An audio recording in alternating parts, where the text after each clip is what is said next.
Well, the city of Minneapolis is caught in what some call an urban doom loop. As crime increases, businesses leave, the tax base shrinks, and everything continues to decline. Well, some blame soft on crime policies the city has adopted in the wake of the riots after George Floyd's murder. Well, Dale Hurd reports from Minneapolis.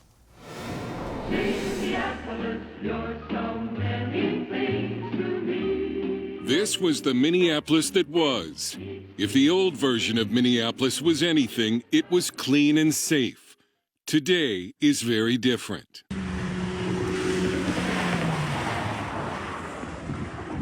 Lifelong residents of Minneapolis will tell you there was a time they could walk these streets without a care.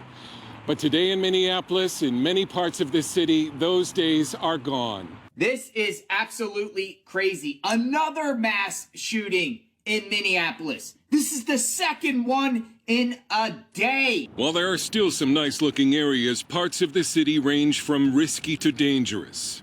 There are homeless encampments. Addicts roaming the sidewalks get free needles from the city. The police department reportedly is down from some 900 officers to 550. I can't wait. Residents tell us 911 calls often go unanswered.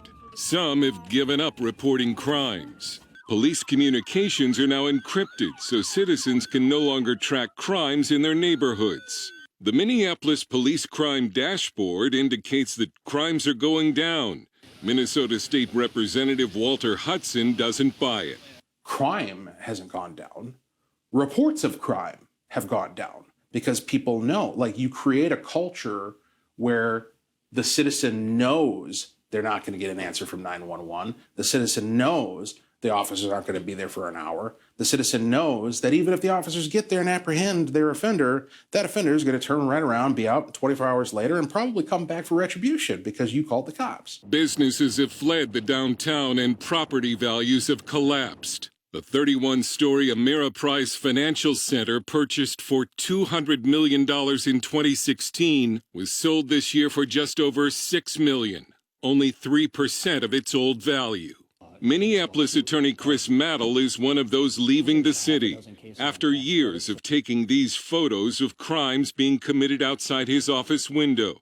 Someone was killed near his office front door in August. I have always loved downtown Minneapolis, but I'm up at night worried about my employees when I'm hearing them getting accosted on their way to work. There have been times on Monday and Tuesday mornings around 9-10 a.m. where we hear gunshots. None of it's reported. Property owner Jeff Sweetall left Minneapolis for Utah after losing millions from crime and falling property values after the 2020 riots. Tenants would call the police. They get no response. So the police wouldn't come out. There was more and more crime. I had to park my car on the street, and it was broken into 5 times in a year. 5 times in a year. One car. We had windows smashed in and all the time. So I'm not going back anytime soon.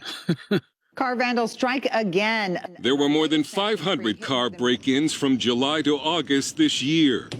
Minneapolis police admitted they spotted some of the suspects but did not pursue them because of department policy. We've interviewed many people who call 911 in Minneapolis. They'll be placed on hold. Some people have told me sometimes they'll have to call back several times. Liz Collin, a local news reporter in Minneapolis for 15 years, is now the senior reporter at Alpha News and the producer of the documentary The Fall of Minneapolis. It's impossible to ignore the role that politics have played in the decisions in Minneapolis. Policies have changed dramatically in the wake of George Floyd. They're not chasing suspects, and you have these soft on crime policies that are being pushed by the Hennepin County Attorney, Mary Moriarty, who seems to side with criminals rather than victims. In a state where an axe murderer who killed his entire family was released from prison on parole this year, Minneapolis continues to move toward decriminalization and less policing. We're going to let the thugs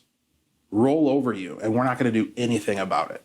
County Attorney Mary Moriarty now says she'll no longer prosecute most felony cases arising from traffic stops because she says they target minorities. The head of the Minnesota Police and Peace Officers Association responded, The city of Minneapolis is under siege with violent crime. Her new policy is a gift to criminals and puts every family in greater danger. Mattel says city policies have pushed businesses like his out of Minneapolis. At bottom, number one is a failure to actually support law enforcement. Second, the Minneapolis City Council has taken a view that practically every law enforcement stop has some sort of race-based reason for it, which is absurd.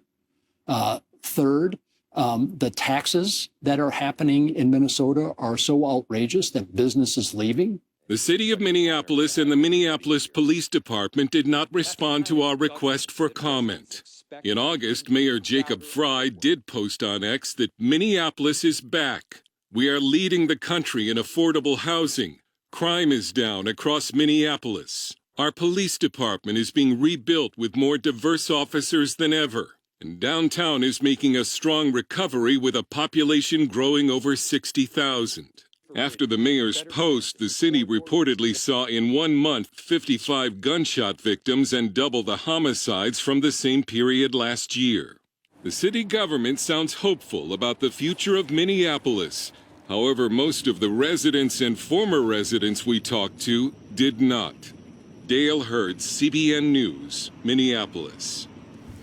Now, what we're watching is the end result of defund the police. If you're no longer enforcing the law, the criminals obviously wake up to that and say, okay, now I have free reign. I can do whatever I want, and there aren't any consequences to it. And so what's the point of obeying the law when you can go and rob people openly on the street or go into a store and take anything you want? You know there's not going to be any kind of consequence for you. This is obviously not a society that will survive. And if you're going to trumpet that, you now have the most affordable city in terms of housing, well, the reason is people left. And there are a lot of vacancies. And so homeowners and apartment owners have to drop their fees.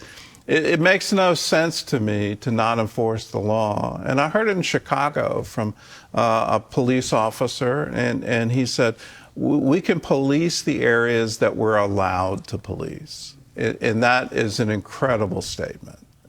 If you don't allow enforcement, if that's the policy from the politicians or the policy from the attorneys, the prosecutors who are charged with enforcing the law, if that's their policy and you have to obey that policy, well, then there'll be areas of the city where the law is not enforced. And there won't be police protection. Add to that a dramatic drop in police officers, it's a recipe for disaster. Let's awaken as we have the right to vote.